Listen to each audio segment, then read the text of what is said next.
Day is brought to you by Barton Community College. Explore your future and get started now. Visit gobarton.com. Okay, Sports Day in 3, 2, 1. They are struggling, super frustrated on the offensive end, and not nearly as good as the champions in 2019, that kind of thing. But it doesn't matter. Who's good? It's how good are the other teams. There's only one badass team in the NFL, 49ers. We don't have to play them until the Super Bowl. They have spoiled us for so many years with Patrick Mahomes and that electric offense. They go on the road, win by double digits, and we're going, what's wrong with them? They don't look crisp. And they don't. Rashee Rice is starting to build some comfort with Patrick Mahomes. He knows that if I get the football into this young man's hands with opportunities for run after the catch, he's a big play waiting to happen. Yeah, they're just as dangerous as anybody in the conference. This is a conference that, to me, is still very much up for grabs this year. You have, obviously, no Joe Burrow, no Deshaun Watson. As much as those teams have played well, you don't have their top quarterbacks. It's a combination of both. We've got some seniors and some juniors that are okay with young guys playing. It seems like everybody's friends. Culture is great. We talk a lot defensively, and we came out and performed that way. In the offensive end, we struggled to handle the pressure. So that's got to be something that we work at. I have to do a better job of preparing. We talk a lot defensively. I think it's awesome to be acknowledged the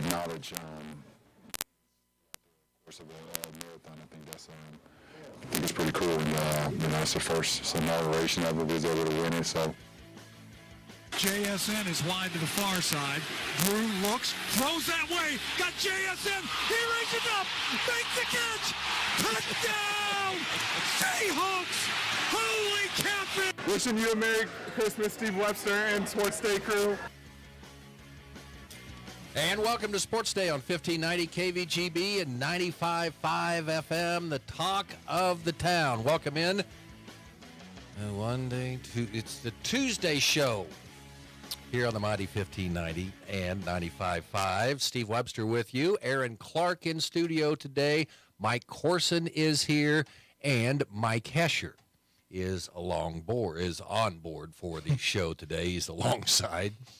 On the show today, we're going to have wrestling. Gannon Reichert will be on the program today on the Prowl segment. Also on the program today, we will welcome in ESPN college football analyst Greg McElroy. Remember when signing day used to be big? No. So I've been trying to keep up with all this transfer portal stuff. So he does the Always College Football podcast. So we'll bring you the latest headlines because this changes like every day. This was done yesterday. So we'll tell you who's going where and then turn it over to Greg McElroy. It's going to be exciting stuff, though. Like you were saying, the signing day used to be the biggest day in the offseason for college football, and now it just doesn't sleep. The transfer portal's making it interesting, making it buzz even earlier. College football news is like iPhones. It's obsolete the next day. Do you like it? It's turning me off. Like high school sports, I'll stick with. Yeah, those kids are around for 4 years. We know them. I will say, Corson does not have an iPhone, so that might give you your answer right there if he likes it or not. Really? He does not. He has a smartphone, just not an iPhone. What's the difference? Mine an Android, so you got Apple and Android, so I'm on What do I have? You have an iPhone. Oh, he does. Yeah, oh yeah. It's let me tell you. He's got the blue bubbles when you text Levy. Oh, is that how you tell? Mm-hmm. Okay, all right, very good.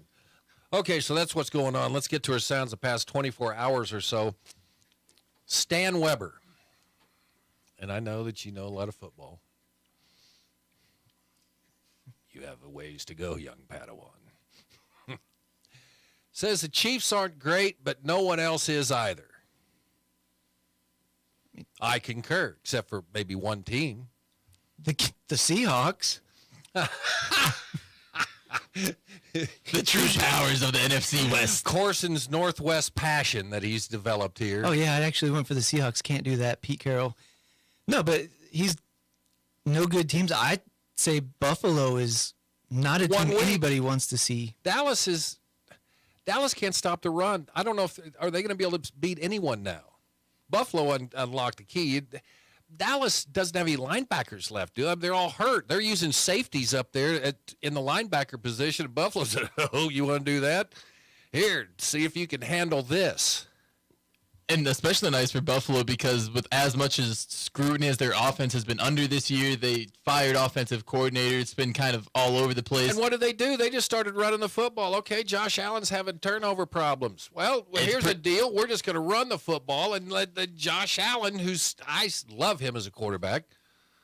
He's still over criticized for because the turnover numbers are bad, but he's still legitimately the whole engine of that offense. It all runs through him. Even their run game we'll gets get going to Buffalo off of here him. in a moment. There, okay, Buffalo's coming. Okay. Ryan Clark has Patrick Mahomes found his number one receiver in Rashee Rice. I saw some good things. One, he caught the ball. A couple patterns the other day. He sat down where Patrick Mahomes was expecting him to, and Patrick Mahomes didn't lob one out there trying to hope that he'd catch it. It was one of those darts, one of the few he had in that game. And I think one of the things that's starting to stand out a little bit more with Rashee Rice is just like you said, the connection he has with Patrick Mahomes. Early in the season when he would get the ball in his hands, he would do pretty good things with it. It was just kind of hard to get it to him. Now he's had almost 10 weeks or even longer than 10 weeks now in the season to really get used to him, get used to game speed in the NFL. And I think we're starting to show he's on the same page. Like you said, it seems like he sat in that open zone right where Mahomes was expecting, allowed him to get the pass. Could be good development for the Chiefs. 7 touchdowns. That's a Chiefs rookie record, so that's a pretty Past good Dwayne start. Bowe. Yeah. Imagine how Dwayne Bowe who could make a spinning. He'd do a flip and catch the ball, but if you talk about it, he'd fit in great on this team. I mean, he'd drop balls all the time. Imagine how big his eyes must be. Rookie comes into a system designed with a great quarterback that needs good receivers. The whole tri-state metro area is complaining about a lack of receivers. This is the guy. Well, and I might be wrong, but I think in his as superstar quarterback, he's not playing very good right now. I will put on that. I think Rashee Rice in his final year at SMU led the nation in receiving yards as well. And so it's not like he's a lot of that's guy run after the catch. Yeah, and it's not like he's a guy who's unused to having a high volume, high velocity. So going forward, he maybe could develop into a true number one option for Kansas City. Well, so with Travis Kelce, it's a blessing. Who was Travis Kelce before Patty Mahomes came in the league? He was a good tight end, but now he's arguably one of the best. And other things Travis Kelce does that come along with being one of the best. He's winning. Ian Fitzsimmons on Carlin and Joe were spoiled by the Chiefs. Well, I'd say that. I go back to Stan Weber. There's no one that's great out there. Just see if you can get things going. You can tell there's some of the newer Kansas City fans who are having like an implosion right now. They didn't have to weather the rocky years. Yeah, and it's funny to think about the playoffs the last 3 years. It's kind of, I plan on watching Kansas City in the Super Bowl. This year, no idea. So yeah, who the other team is going to be in the Super Bowl, I may or may not care, depending on if maybe Kansas City or one of my other ones. Well, I'm more concerned about are Cincinnati and Buffalo, and if Chiefs would get the number 2 seed, that's well, you got to beat them sometime. By the way, the Chiefs placed wide receiver Sky Moore on injured reserve, so there you go. You won't have Sky Moore to yell at anymore. And that doesn't seem like it would be. But Justin Ross is back. He was my sleeper in the preseason. Mine too. I remember both of us being pretty high on him, and then he hasn't done a whole lot this season. Well, when you're suspended for 6 games, I was going to say a couple deal, off-field issues, but even though Sky Moore's been having a down sophomore year, still not. You don't like seeing any sort of injuries there, just because if he is still getting those reps, he's probably beating other guys out in practice, and so it's still just a loss of continuity, a loss of chemistry. Okay. Sal Capaccio, ESPN.com Buffalo Bill reporter, still believes in Buffalo, but they've got to get in the playoffs first. They're not in yet. Well, they play the Chargers this week. Now, that should be pretty good. So, I don't know. Maybe, though, Raiders, they have an interim coach. They were able to put up 63 points on a team. It may have been that Chargers team, but they scored 0 the week before, so they're still only averaging about 32 points a game over that time. So, yeah, Buffalo, they're the hot team right now. And wouldn't it be almost a travesty at this point if they don't get in? We're used to seeing them great crowd, great quarterback, great colors, and then they're playing hot. So you'd hate that the first 4 or 5 weeks of the season you don't get the best team late in the year coming in. I used to, when the Chiefs were really horrible, I was a Jim Kelly fan because he played for the Iuka Hustlers, and he also played for the Byers Hornets. The Byers Hornets were in the Wet Plains League. The Iuka Hustlers were in the Dry Plains League. Those were baseball teams. No, those are just fantasy sports teams. No, I'm a fantasy football teams with Iuka Hustlers too. Wow. We had 2 stadiums. It's a sprawling sports empire. I like the Bills. I love the Bills. If the Chiefs couldn't win a Super Bowl, I think it'd be great for Buffalo too. They were my preseason kind of like, oh, watch for the Bills. Like everyone's kind of down on the Bills this year, but then coming into some rough patches early in the year, it looked rough. I don't know. Like you said, they're dangerous, especially when they get the run game going and they aren't just relying on Josh Allen to drop back and throw 35, 40 times a year or a game rather. They let him get going and really just fuel the offense. They got weapons for him to throw to as well. We talked about it a little bit yesterday. James Cook coming out of the backfield, Stephon Diggs. I want a James Cook. Oh, man, he was solid. Why can't the Chiefs get a James Cook? I think that's what they were hoping Clyde Edwards-Helaire was going to be when they drafted him at LSU, is they could develop his receiving game a little bit. It's just he hasn't been quite what they were hoping, and I agree. He'd be dynamic with what we've seen Andy Reid do with LaShawn McCoy and his abilities out of the backfield. I don't think James Cook is that good, but it would be fun to see him have that kind of a receiving back. Yeah, it looks pretty good to me. So I just think, January football outdoors up north, Orchard Park, just makes you hungry for an apple, Steve. It just rains up there now. It doesn't snow Yeah, anymore. it's true. All right. What's the bigger thing tonight at the Panther Fieldhouse? Great Bend Panthers against Buhler or Jambalaya? I don't think I'm going to be able to get any. They're starting it at 6. It's supposed to go 6 to 8. Look, I'll have to just make my donation and see if he can save me any for after. Oh, look. You've got connections down there. I mean, I said it at the end of the game last year. Got not just one big Bruto dog that they sell there, but you had your connections. I had 2 Bruto dogs. See, I'm sure that you can find a way for someone to bring you a bowl of jambalaya out there. We might just have to.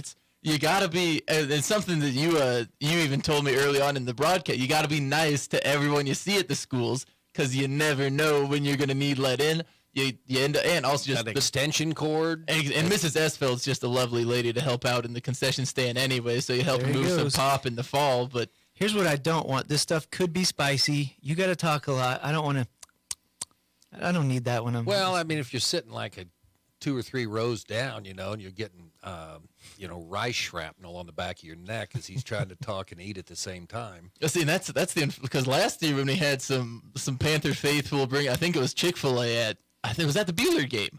Yeah, I was able to scarf mine down while you were doing the heavy lifting on the program. We didn't have any food, but then the sprays came through. Yes, right? oh man, that was. So obviously the food, the basketball, but Eric Vasquez, I believe, will be there also, and he's the young man who's going to the U.S. Olympic trials. So this is a probably fundraiser say for hi him to tonight, right? Eric Vasquez too. Yeah. Lyles Lashley cooking up the jambalaya. Brentwood Builders, one of the sponsors for this, and the Panther Booster Club. So, good job. Now to the game. What's Buhler boys' record? What's Buhler girls' record? I can't remember them off the top of my head. I know the girls aren't, or I know the boys aren't as good as the girls. They're coming off of a pretty big loss to Hutchinson, I believe it is. So hopefully can come off or can end 2023 on 2 wins for Great Bend. And if new rankings coming out, I expect maybe the boys sneak in. That's kind of what I was checked thinking. just a little bit ago, but they still weren't updated. Do they have another ranking? I think they do, but we'll find out. But it was nice. Junction City got up to number 7 in 6A. Great Bend probably should have won that game, so that should carry a little bit of weight in 5A. And still a close loss to the number 7 team in 6A, a 3-point loss in overtime to them, and 5 straight wins since then. I don't know. I'd like to see the Panthers ranked. Yeah, that'd be cool. You could put a number by their. All right, it's always fun to add that up on the chart. So that's 5:45 tonight on B104.3 The Point. Chase tonight at Central Plains. Stafford at Otis Bison. Maxville is at Cunningham. Let's see, Dighton and Ness City. Colby at Russell. Kingman at Pratt tonight. Hayes plays Wichita Heights tonight, I believe. So the every and WAC it's in school- Hayes, yeah. Yeah. How'd they pull that off? I don't know. It's could be a pivotal matchup. Liberal and Good. Dodge City had to go to the city last Saturday. So, all right, LeBron James saying it is a neat thing that the Lakers have hung a banner at their downtown arena to celebrate their unbeaten run to victory in the NBA's inaugural in-season tournament. Oh, my goodness. They had a ceremony and everything. I bet the NBA is pretty happy about it because the Lakers winning the first in-season tournament and raising a banner is going to add a little bit of legitimacy to it, rather than I think just in the eyes of the league potentially.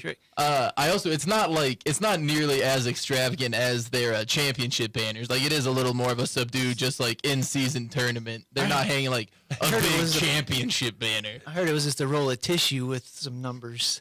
No, it was a good marketing play by the NBA. You look at what the NBA and Major League Baseball have done. Everybody's trying to keep up with Aaron's friends in the NFL. It is the NFL cannot be beat, but these other leagues are like, man, how do they do it week in, week out? Let's do this. Let's do this. Why don't we have like June Madness? Just play the entire season and then just have a tournament. Don't they? I mean, it's the best of best. Oh, do you not like the best? Oh, hurry up! We've got to get our fireworks fired off because the NBA playoffs are going on tonight. I like the best of 7 series. And again, we're talking about the NBA. I just want to mention that's freaking lame. You ever go to those schools that have banners all over the place? Then you start to investigate a little bit. It's like third place finish in the league, or no participation banners. I'll tell you, it wasn't. It's not necessarily participation banners, but at Emporia, the wrestling program there, like where I was posted up broadcasting there, they had walls banner to banner, like 1975 through 2004. They were conference wrestling champions, and so you talk about being able to spend some time looking at a school's banners. Yes. I was just at Heston, and the trophy case is right when you walk in the front door. Plenty of legitimate state titles at Heston. State titles. Yeah. State titles. See, that's where KU basketball has kind of got over the top. I mean, they put national championship, Final Four banners up there, but they have so many guys that are up there. I mean, when you go into it, I mean, you worked in them, and I go to them. Do you actually look up and like, oh, look at all the accomplishments of this school? Not if there's so many that I can't. Inundated, yeah. What number was that? They've got. I still look at K-State like they don't have that many up there. I remember 1988. They got the NIT up there, though. Don't worry. They do. I don't think I never. I think that. at one point they may have. I'm not. All right, Seahawks last night. Jackson Smith Najiba, a 29-yard pass from Drew Lock. Drew Lock is Mike Corson's comment was. Is this Patty Holmes or Drew Lock? Who do you want? And Mike Hescher's reply to that was. I don't remember. That was 5 minutes ago. You said he didn't do anything till the fourth quarter. Yeah, he didn't do anything till the fourth quarter. Yes, yeah, he called him Drew Dimes, and you said he was swallowing dimes until the fourth quarter. Well, Seattle beats Philadelphia. Is it because he's a Kansas boy? Or he's on the Missouri side? He's from Kansas City. I actually had to look him up last night because I don't recall him from college, but it was Missouri. Former Missouri Tiger. Remember him? They didn't like him. He was part of the Russell Wilson trade. Name the other 9.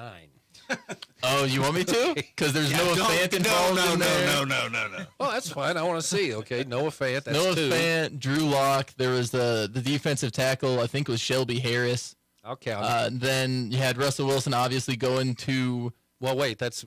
I think that was the only 3 players that Seattle sent. And then it was draft picks because that was kind of from Denver. You got farther down that road than I ever would have. And finally, the last cut. I'm going to play it again because this was a mystery. I was out somewhere last week. Future Hall of Famer. Wishing you a Merry Christmas, Steve Webster and Sports Day crew. I was in Sterling. So I approached one Gabe Riffle, said, hey, got a little radio show over in Great Bend. We're fans. Gabe Riffle. Yeah, he was awesome. We had to do several takes because he wasn't sure what to say, and I was trying to get it to go over 3.5 seconds, but I got work to do. He's got people to talk to, so there you have it. I love guys whose game emulates the way I used to play. Low to the ground. You knew you had to box out. You'd come up with circus shots to get shots over other guys who could jump way higher than you. He's crafty. I had him for 14 and 10 that game, but he comes out for when they announce his name and flexes.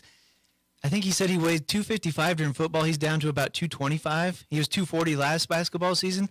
So it is a new and improved Gabe Riffle. Well, and I didn't get to watch him at the Kingman Eagle Classic this year, but last year, one of the things that stood out about him, his ability to use the glass. Just the perfect touch, like not even just the square directly behind it, but he's floating things up off the top left corner, and it's like falling in. So let me clarify. I don't think he's Sterling High School or Acacia Hall of Fame. It's whatever town's Noonball League Hall of Fame. Oh, and that's fine. It's a lifetime skill. That's what we're teaching in high school athletics. He's gonna be schooling people for years to come in whatever rec center he ends up working out in.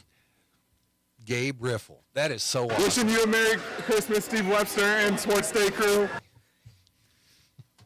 Love going Thanks to for Sterling. throwing me in there. I figured it'd be Mike Corson in the Sports Day crew. No, I knew what a fan you were, and I'm just honored to be tickled pink.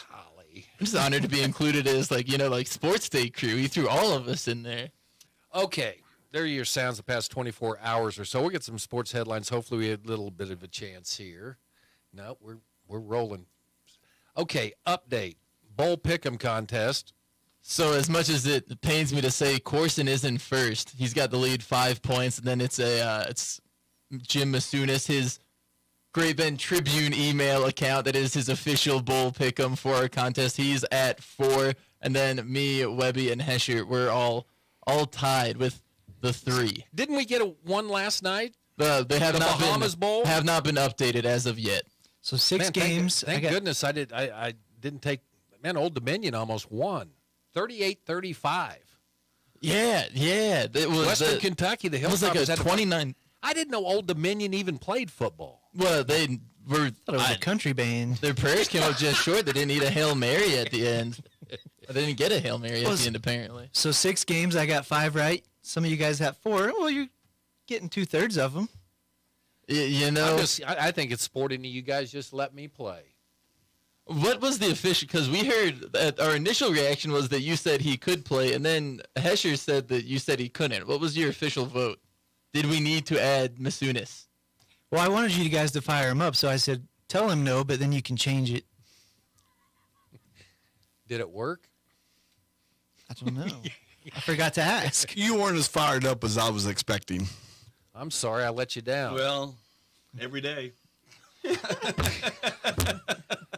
It's consistency, Hesh. It's what you've got to be, man. It's got to be consistency. Okay, coming up, we're going to do Mike Corson goes on the with Gannon Reichert next here on Sports Day on 1590 KVGB and 95.5 FM. If you need physical therapy, consider Advanced Therapy in Great Bend and Progressive Therapy in Larned and Hayes. Hi, my name is Dalton Jones, a patient that I helped. She came in with chronic back pain that she'd been having for years. After several weeks of showing her exercises, several different interventions, we were able to get her back to where she can do her shopping without leaning on the shopping cart at all. You don't need to hurt. Physical therapy can help. Call Advanced or Progressive Therapy and Sports Medicine to explore your treatment options and get your life back.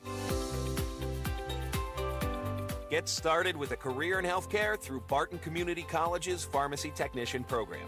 Gain the skills you need to assist pharmacists with the day-to-day demands of a pharmacy. Classes are 100% online and include real-world experiences at a pharmacy near you. Join this essential field in as little as 2 semesters with the flexibility of online classes. Now enrolling. Learn more at pharmtech.bartonccc.edu. Venture Corporation is a homegrown company with almost 50 years of experience in asphalt, paving, and construction, and they need equipment operators, mechanics, and CDL drivers. Venture offers many benefits, including 401k and Blue Cross Blue Shield health insurance. Call Leslie for all the details. Work for a family-owned and family-oriented company that is here today and will be here in the future. Venture Corporation, South Highway 281, Great Bend, is an equal opportunity employer. Sports Day presents On the Prowl with Mike Horson, an inside look at all the sports taking place at Great Bend High School.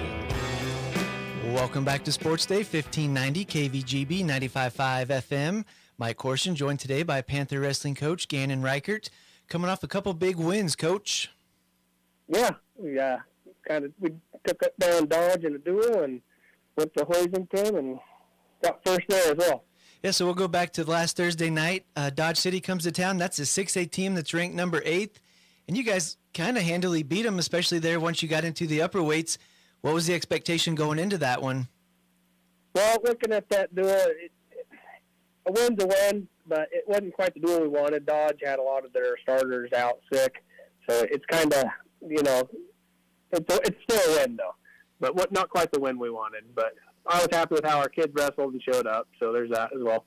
And then, of course, we had Daisy finally taking down Ariana. Yeah, big one on the girls' side. Boys' side, what I would see maybe is a lot of pins, which come tournament time, how big are those pins versus maybe some of the majors or just simple decisions? Yeah, so those pins and majors and tech calls, those definitely add up as we kind of look toward that state title that we're gearing up for as our main goal with the boys. And we will go to Hoisington, which was Friday night, and kind of ran away with that one. 241 points compared to 216 for second place Concordia. Just 241 points. How big a team performance is something like that? Probably all of our boys did exceptionally well there. I mean, I realize we are one of the bigger schools there, but there was still some pretty tough competition going in, and I was happy with how everyone performed. And we'll start with 215, even though, we're doing Great Bend today, and your kid got second place, but Matthew Johnson's ranked number 4 in 5A, gets to the finals, and he gets top-ranked Luke Fisher of Larned. Anything you could have changed in that bracket to have a different outcome? Once again, with Matt, we're really still just trying to grow into that weight, and he's a great wrestler. We got a little bit of technique we got to clean up on, kind of stop making the mistakes that we're making. And when I'm typing up results, I'm always I try to highlight the quick ones. Cooper Lyles at 150, he's ranked number 3 in 5A. Most of his matches, or I think all of them, 30 seconds or less. Just, I don't care how good you are. How impressive is that? Yeah, that's it. Cooper, of course, a great wrestler. New here, the duel with Dodd, that was his first match back from his injury from football, so I'm kind of just getting in and seeing him going in competition. But, I'm just knowing the name from wrestling. Talking to Panther Wrestling coach Gannon Reichert. Kind of on the flip side, Cooper had the really quick pins. Jay Sharts ranked number 2 at 157. Most of his kind of go the distance, a lot of tech fall points, but anything you can see there that maybe leads to some pins later on down the road? Yeah, Jace, he wants to get the match in. He wants the exercise and the workout, so he kind of works for those takedowns more. But as we approach those team points, we're starting to work more towards getting the pin and getting the finish. Is kind of what we've been working on in practice with him as well. Also ranked number 2, Trenton Kern at 190. I think it was the Dodge City match. I saw the video. How about the brute strength of one Trenton Kern? Yeah, Kern, he's definitely a warrior as he goes in. He kind of has that killer mindset, but of course we also have to dial it back and keep everything within the realm of the rules. But it's hard to hate that kind of mindset where we're going out with everything we got. So we talked about you've kind of come from a 1A school. Now you are not a semester in, but a few weeks into a 5A season. You've seen the 6A competition. Kind of what are your thoughts these first few weeks?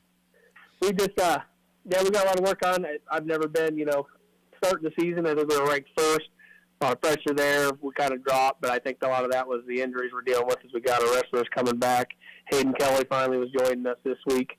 It's just we got a lot more eyes on us, a lot more competition, and just a lot more technique we got to kind of hammer down. And obviously you've got Christmas coming up, the New Year's holiday, a lot of time off in there. I know I will be eating extra. How hard is it for high school wrestlers to kind of keep their A game going during the big break? Yeah, that's always kind of an area of concern for a coach in wrestling, that holiday break. I mean, the kids definitely need a break, and you do want them to go out and enjoy some of those festivities as well with the Christmas candy. But, yeah, they got to watch that weight as they're coming back in. But and then with all the sickness going on, we definitely do need the break, I will say. And then also you guys have had the injuries, so obviously ranked number 5, not a whole lot of letdown, but I expect even bigger, better things out of the Panther wrestling team in 2024. How is it nice to have made this 2 weeks to kind of heal up a little bit? Oh, yeah, that's also, I mean, like I said, some of those kids that are back, they're still facing some kind of injuries that they're wrestling with.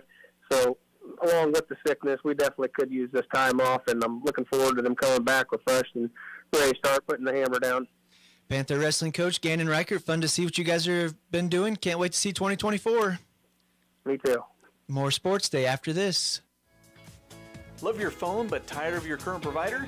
Bring your device to NextTech Wireless and experience wireless built by Kansans for Kansans. For a limited time, get 4 lines with unlimited data for $100. Have questions? Call or text our local customer care team at 877-621-2600. NextTech Wireless. Home on the range. Community bankers should actually know your community. Hi, I'm Amy Herrera, Regional Retail Manager for your local Equity Bank. As someone who lives here, I know many of you and I know what's important to you. I've been in the industry a long time and I've helped many people navigate through financial challenges and lead them to financial opportunities. I believe that people bank with people. I'd like to invite you to stop by one of our region's 5 locations and meet our friendly, helpful staff. Let us show you how we're committed to serving you in our communities. At Equity Bank, we're right here beside you. Member FDIC. Hey everyone, this is Cole Wright, voice of the Barton Cougars. Attending sporting events for Barton Community College is great, but did you know you can support the athletic teams even further by getting involved with the Cougar Booster Club? The Boosters help with fundraising for equipment and facility upgrades to give Barton athletes every opportunity to keep succeeding at the regional and national levels. Join the Cougar Booster Club as an individual or business. Call 620-792-9377. Become a booster today. Go Cougars. Extend the life of your equipment with Cenex Premium Greases. Engineered with quality-based oils and well-balanced formulas to protect equipment in a wide range of temperatures and tough conditions. The Cenex line of grease products offer excellent rust protection, water resistance, and anti-wear properties to extend equipment life.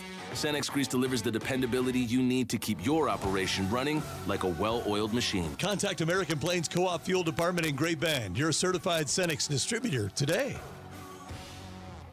When it comes to car maintenance, it's good to know a local guy that can get things done. The Eller family has been in the auto repair business in Great Bend forever. Greg Eller continues that long tradition of helping people. Eller Automotive Repair specializes in wheel alignments, oil changes, and general maintenance for all makes and models of cars and small trucks. Open 8 to 5 Monday through Thursday, 8 to 4 Fridays. Eller Automotive Repair at 915 Morton, right behind Great Bend Appliance, Furniture, and Sleep Source, 10th and Morton. Now, in its second decade, it's Sports Day on 1590 KVGB and 95.5 FM. Presented by Barton Community College and the Cougar Athletic Department. And in part by NextTech Wireless, experience wireless built by Kansans for Kansas. And Eller Automotive Repair, a local mechanic that can help behind Great Bend Appliance, Furniture, and Sleep Source. We have an update on the Bowl Pick'em. I'm sure people don't really care, but that's unless they're in it too. We need the leader scoreboard of the people that are actually leading it, not the what we've got 5 guys in the Three Stooges contest because our scores aren't that great. But an update. We'll have. I mean, Corson just sat there the whole time and didn't admit that he picked. He picked Old Dominion, and that he came close. That'd have been a big one, and it did. He had a Mizuna's picked Old Dominion. He did. So the updated standings for Sports Day, who can win this fine Bowl Pick'em trophy that we have in here. It's definitely never been a leader in sales trophy that we've repurposed. not a million years. But Corson now he came into last night with 5 points. Like you said, he picked Old Dominion, so he's still there. Masunas, he came into last night with 4 points. He also picks Old Dominion, so he's still at 4. But Webby, you and I and Hesher, we were all sitting at 3 points. We, big smart guys, we go with Big Red, the Hilltoppers. They're able to win, and so now it's any man's race. Corson at 5, everyone else with 4. Getting through those early rough games. Okay, signing day, what is coming up, or it's today, or the news, of course, has been all about the transfer portal. Now official that Will Howard is going to USC, taking over their starting spot.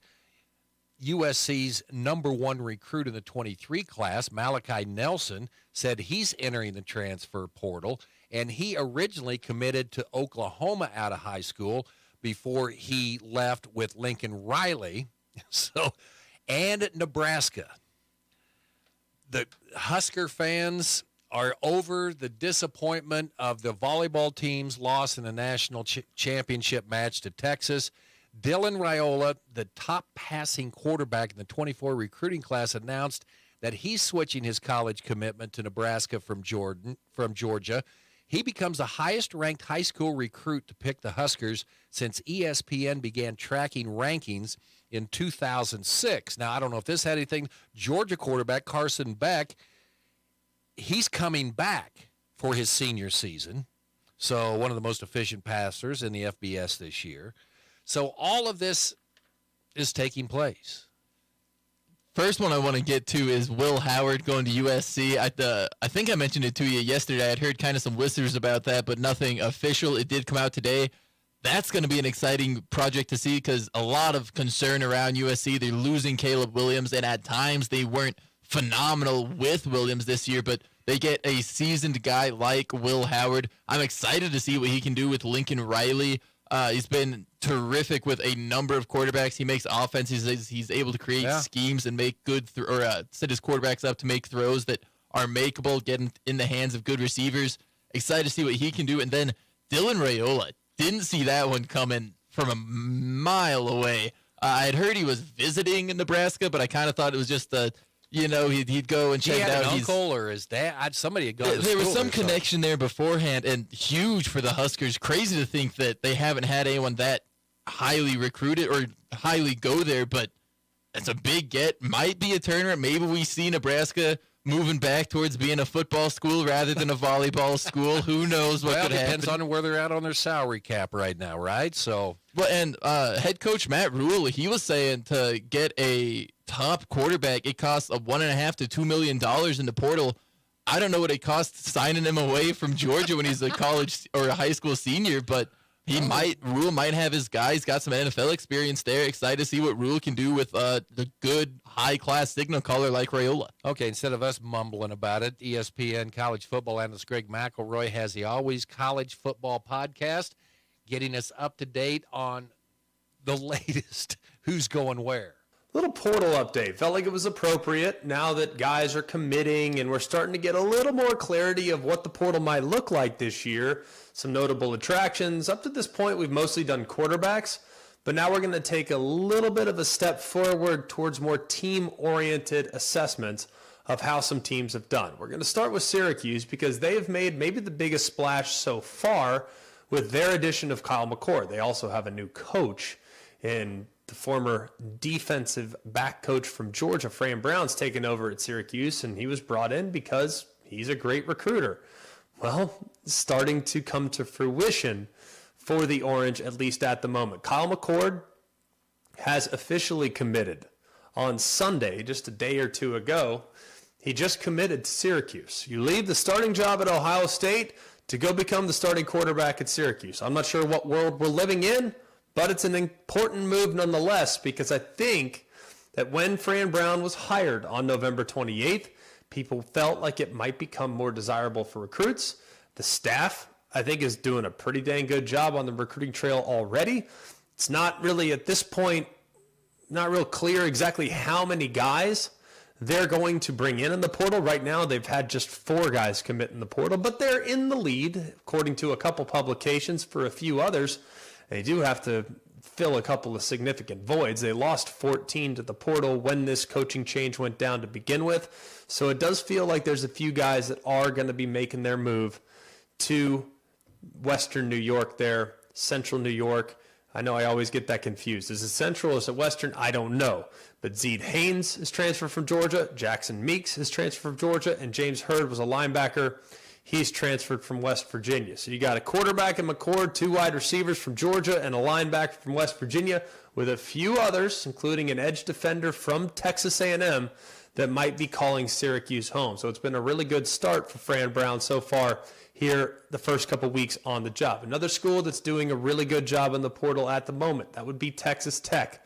They're trying, as of right now, and you look at the Big 12, with the departures of Texas and Oklahoma, the new additions. Texas Tech had a disappointing year. There's no denying that. I think you look at how things went. You get a win over Cal. That's not really the recruiting momentum that you want heading into next year. But, hey, 7-6 feels better than 6-7. I don't care what anybody says. Joey McGuire, I think, did a pretty good job of kind of flipping the script there in the end of the year and playing a little better down the stretch, with the exception of that Texas game. But so far, they've added 8 in the portal. They've added a wide receiver from Florida. They've added a wide receiver from Washington State, and Josh Kelly, who I think is pretty dang good. They've also done a good job of going and adding a couple pieces along the offensive line, one from Memphis, one from Toledo. And they've also gone out and got a couple of DBs, which is significant as well, because that group in the back end had some ups and downs for sure. And they really they absolutely had to load up at wide receiver. They lost 6 different receivers to the portal. So getting Josh Kelly from Washington State was significant. Now, he was pretty good this year in the Pac-12. He actually finished 8th in the Pac-12 in receiving yards, had just under 1,000 yards, had 8 touchdowns and 61 catches. He started his career a little before that as Fresno State, so he'll be a 6th-year senior there, and he's also going to be paired with a 5-star recruit in Micah Hudson, as well as Caleb Douglas, the transfer from Florida, who's a really big target. So it, to me, makes a lot of sense that they have gone and tried to find difference makers at the receiver spot, and they've done a really good job of that up to this point. So Texas Tech has done a nice job filling some voids of some recent departures. TCU's also done a nice job as well. They've gone out and added 8 pieces also. 3 weapons, 2 at wide receiver, 1 at tight end, a couple offensive linemen, 4 to be exact, Cade Bennett from San Diego State, Carson Bruno from Louisiana Tech, Bless Harris from Florida State, who'd been around for quite a while at Florida State, now will step in more than likely to a starting role, and Howard Sampson from North Texas. So this was important too. If you look at what happened this past year, to go from a national championship runner-up situation, finishing the season 13-2, Sonny Dykes just burst onto the scene, falling all the way back to 5-7 in second year. Felt like everybody, hey, maybe it's time to press the reset button. And they did a pretty good job in the portal last year. If you actually look and see some of the pieces that they added, there were some guys that were highly sought after in the portal and did a decent job. But now they feel like they need to go to it yet again. Remember, they have a new defensive coordinator in Andy Avalos, so it's going to be a little bit different with how they might structure their defense from top to bottom. So that could be really beneficial for them as well. They're also in the running for a few other guys that haven't decided just yet, but TCU has been another team that deserves a little credit for how they've handled the portal at this point of the offseason. Colorado maintains its status as one of the top Colorado maintains their status. They have added a quarterback, I might add, that Walter Taylor from Vanderbilt, but they have definitely done a great job in the last couple seasons going out and making sure that they can bring in top-tier personnel in the portal. Remember, Deion's the one that told us that his luggage was Louis. Now he's continuing to show us that that is still the case. A couple quarterbacks that are brought in, one from Vanderbilt and Walter Taylor, one from Kentucky and Destin Wade. Be interesting to see how things shake out. We all know that Shedeur at the moment is at least going to be starting quarterback here in 2024. But they had to find a few more pieces in the portal at wide receiver. Will Shepard is the main addition there. I'm very excited about what he might do, but they added 2 more in Terrell Timmons from NC State, who can really run, and Cordell Russell from TCU. It'll be interesting to see how they handle it. They also got a tight end in Shaman Mateer from Cincinnati. The big issue, though, for Colorado this offseason and really throughout the season was their offensive line. I mean, offensive line was atrocious And I know that there were some guys that were ineligible, so hopefully they'll help and maybe be a little bit more physically mature heading into this upcoming season. But to go out and add the pieces along the offensive line that they did is significant. They added 5 along the offensive line. Matthew Bedford from Indiana, Khalil Benson from Indiana, Tyler Johnson from Houston, Justin Mayers from UTEP, and Yakiri Walker from UConn. To add 5 guys up front to at least establish some depth is significant. They've also gone out and said, man, we also weren't very good along the defensive line, so we got to add a couple pieces there. They did, including Quincy Wiggins from LSU, and then at linebacker they added Keaton Wade from Kentucky and a defensive back from Liberty in Preston Hodge. Now this is massive for Colorado. If they're going to try to make any inroads moving forward, especially in the Big 12, they got to be better along the line of scrimmage, and they were able to do that. They've gone out, gotten a couple pieces along the offensive line. Myers and Walker in particular, they've combined for 114 career starts and have played more than 8,000 snaps. That's massive for Shedeur Sanders and him to build on what was a really good year one there in Boulder. So I think Colorado has done exactly what they needed to do. They don't need more weapons. They don't need more talent at the skill positions. We know that. They have that. They had that last year, but talent at the skill positions does not translate to success against the top programs in the sport. That's why they struggled when they played against quality competition. But now reinforcements are coming along the offensive line, and that should hopefully help Prime and Shedeur take another step here in year number 2 there in Boulder. Louisville was a massive player in the portal last year, and they look like they're going to continue to be a big player moving forward, and I love the class that they've assembled so far. You go and get Tyler Shuck from Texas Tech. That was massive. When he's healthy, he's a top 20 quarterback in the sport more than likely. All right, he's got a lot of ability, has been around a lot. The problem is he's been banged up quite a bit in his career. They also added a great running back in Donald Chaney from Miami. Now, he most famously this year is remembered for the fumble against Georgia Tech at the end of the game. But if you watch how he played, it was a running back by committee approach at Miami. He was really good, more of a power back, more of a slasher, more of a downhill guy, a one-cut back, but does have some power. So I think he will fit well in Jeff Brom's system. He did a really good job this past year with a couple of running backs with different skill sets. He'll make sure that Donald Chaney gets plenty of touches in an offense that will lean heavily on the run game. But I've been most impressed with what they've added at wide receiver. My brain hurts.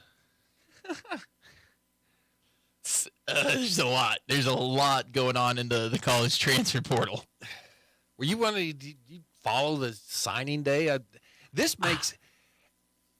is stuff guys are going to come in and play right away. It's not like, okay, this kid's going to come in and, it's 5-star. He's going to be in another 3 years. He'll be.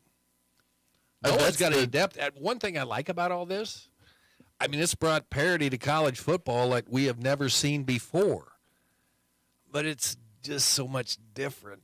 It makes it to where you have to be careful about what you're telling players in recruiting. You can't go tell them, hey, you're going to be the star of this team, and next year just sit on the bench for this 1 year. Because then if you're not, and all of a sudden that player realizes, well, shoot, there's going to be a little bit of some path in front of me. There's some players that are going to be here a little while. A guy like Dylan Raiola, who he can reasonably expect to come in and be a top gunslinger for a college program. He doesn't want to sit behind Carson Beck. He doesn't want to have to wait to show people what he has. And when you can't, or when you have the opportunity that even if things don't go great in Nebraska, he knows he can maybe get out of there in 2 years. You're able to take a risk on trying to rebuild a program that has been great traditionally. Well, is this guaranteed money? Can you take it from one school to the other? I don't know if it's guaranteed, but I would imagine if you are going to transfer from one school to another, they're going to have the boosters that are willing to get the pockets emptied for you. Okay, now they were trying to bring some clarity to this with the transfer rule, but that's been federal judge in West Virginia agreeing with a motion filed last week by the NCAA and a coalition of states suing the organization. Judge yesterday extended a small competition window through the spring while an eligibility lawsuit is being heard. I wanted to see if you'd heard this. Some people are convinced that Ohio State is going to try to offer Marvin Harrison Jr., their standout wide receiver, enough NIL compensation to rival the first year in the NFL. That is completely preposterous. I think the highest paid or highest compensated NIL player this year is Shedeur Sanders, and I think his is either $3.5 million or $4.5 million. If Ohio State was wanting to pony up and match what Marvin Harrison is going to make from just football, his football salary, they would have to jump that number up to somewhere around 18 and 19 million. There's still a high disparity between what the highest paid players in college are going to make and what a guy who, and Marvin Harrison, he's expected to go in the top hopefully 5. It stays that way. Oh, right, and that's what we have to hope it stays disparity, but there's still a wide gap as far as that kind of a scope goes. Oh, boy. So we're going to have crumbling stadiums now because all these consortiums are getting money from boosters and things like where's all that money supposed to go? They're supposed to go for the new weight room, instead of them we're paying players. Okay. Greg McElroy, it's the Always College Football Podcast. You can find it on the ESPN radio page. Ioka Lee, and she's a stud. 53rd career double-double last night. 12th-ranked Kansas State routed Oral Roberts 102-59. She had that double-double in the books by early second quarter, scored 24 points, grabbed a career-high 21 rebounds. K-State ranked number 12 in the country. And Kareem Abdul-Jabbar recovering from surgery for a broken hip. He fell at a concert in Los Angeles. That's a long way to fall. That was my first thought, too. He's an older guy now, and that's still having 76 years old. Kareem Abdul-Jabbar. Probably not going to be able to put up the sky hook anytime soon. NBA career at the Milwaukee Bucks before being traded to the Los Angeles Lakers in 1975. Helped the Lakers win 5 NBA titles. Okay, the Royals making some more noise. This is when Hesh can come in. He can give us comments. We have the depth chart for the 2024 Kansas City Royals. That's next on Sports. From the Mayo Money Management Studios, 1590 KVGB, Great Bend, and 95.5 FM K238CK, Hoisington. Community bankers should actually know your community. Hi, I'm Zach Strite, commercial lender for Equity Bank. As someone who lives here, I know many of you, and I know what's important to you. I've been in the industry a long time, and I've helped many navigate through financial challenges and lead them to financial opportunities. I believe that people bank with people. I'd like to invite you to stop by one of our region's 5 locations and meet our friendly, helpful staff. Let us show you our commitment to serving you and our communities. At Equity Bank, we're right here beside you. Member FDIC. Barton Community College helped me get a jump start on college with early college opportunities. With Barton's help, I earned my degree at the same time I graduated from high school. You can take classes on campus, online, and even at your high school with teachers you already know. With tuition rates starting at $50 per credit hour for select Kansas high school audiences and scholarship opportunities, it is easier than ever. Barton Community College helped me get one step closer to my dream, and it can help you too. Learn more at highschool.bartoncccc.edu. Central and Western Kansas residents, are you looking for a new vehicle? Marmy Auto Group can make it happen. Marmy Auto Group includes Ford, Chrysler, Dodge, Jeep and Ram, Chevrolet, and GMC. Marmy Auto Group, your Central and Western Kansas dealer, has new and pre-owned vehicles, or we can special order your vehicle today. If your existing vehicle needs serviced, Marmy's award-winning service department can help. Come to Marmy Auto Group on 10th or marmys.net. Marmys make it happen. It's Sports Day on 1590 KVGB and 95.5 FM. Presented by Barton Community College and the Cougar Athletic Department. What would bring Abdul-Jabbar to go see a concert at 76? We have the answer. The Manhattan Transfer. Hesh used to dance to that, didn't you? I recall them. I don't know if I danced to. I didn't dance to many things. to the praise of everyone. Yes, exactly. That was thrilling. Okay, Sports Day brought to you in part by Advanced Therapy and Sports Medicine. Get your life back. Equity Bank, more than 40 locations throughout Kansas, including Great Bend, Larned, Maxville, St. John. Go to equitybank.com. And in part by Venture Corporation, reminding you to help a neighbor shop local when you can. Okay, Mike Hesher, Royals making a little bit of news. They jettisoned Jonathan Heasley for a minor league player because their pitching staff is almost full now. It has changed. Here's your rotation. Seth Lugo, Cole Reagans, who pitched very well last year, Michael Wacha, and then you have Singer, who's going to be in the mix, you would think, and Daniel Lynch. I've always liked Michael Walker, even though he came up a Cardinal. You know, I have to not hold that against him because he was a Cardinal. So they completely booted their. I was going to say, Heasley's pitcher. gone. All of them from that 2018 class are pretty much gone, except for Lynch, and Bubich is still with them. Yep. But that 2018 class that Dayton Moore raved about is pretty much no more. And I think that tells you why Dayton Moore is no longer there. Well, it's hard to hit on young pitchers. Yeah. How are you feeling about Brady Singer? I still think he was hurt by the World Baseball Classic or Congress, whatever they call it, because he didn't get the reps he had. He was coming off a great year. He hardly threw it all. Yeah, exactly. He pitched 2 innings, got bombed, and then they just didn't pitch him anymore. So I think being with the team will help him again this year. Okay, they signed Chris Stratton and Nick Anderson for the bullpen.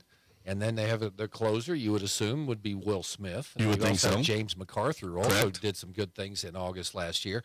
Okay, catcher. You have Salvi. And Freddie Fermin. And then you got M.J. Melendez, but they've got him. He's going to be in the outfield is what I've been reading. They've got him targeted right now. It's the starting left fielder, Drew Waters, former top prospect of the Braves, who took a little while. He's a good defender. And he's got some pop in his bat. Then you got Hunter Renfroe. Can you tell what my daughter said about Hunter Renfroe? She texted me, said they signed Hunter Renfroe. She was like, hey, he's a pretty good outfielder 2 years ago. What's he like now? They still have no outfield as far as I'm concerned. And then you D8 Nelson Velasquez. He hit the ball. He hit some home runs, yes. Got Kyle Isbell. These are all fourth outfielders for good and teams. Your super utility man, Garrett Hampson. He can play infield and outfield. Well, he's a former Rocky. Shortstop, Bobby Witt. Michael Garcia, third base. Right. Michael Massey at second base. Who you got at first? Pasquantino or Nick Prado? Who's on first? Pasquantino. I think Prado might be one of the next people jettisoned. Really? Well, he hasn't hit the ball. Well, he's still 25. How long we wait on him? Till they're 26. Okay, well, you give him one. Well, let's see what he does in spring training. Of course, spring training numbers don't mean anything. No, because the Royals they'll win the Cactus League title. Yes. I still, 60 wins at this point still. They're holding off a spot there for Zach Greinke. Still. I know they are. And if they use him as a starter, an opener, I have no problem with that. I'd put him in the bullpen again. Well, okay, I could go with that because he's not a starting pitcher anymore. He went 4 or 5 innings last year. That was it. So that's when anyone goes anymore. Well, this is true. Have him as a bridge guy. That 5th, 6th, 7th innings. Long reliever, bridge guy. Yes, I'm with you on that one. Zach could look good. He'd be out there. Depends on how much money he wants to, because they've dished out some dollars this year. Well, he's still out there, free agent. Well, I right? know. Yeah. Someone could sign him. Well, I don't know. They still can't decide on a stadium, and now I read where somebody's fighting against the. Now they want to put exactly. I can't remember. They want to put a sales tax. Yes, in, but they want people to vote for it, and it's got to be in by January 1, and they're not going to get an April ballot, right? And then it would be like a sales tax to extend what's going on right now for a stadium that no one knows where it will be.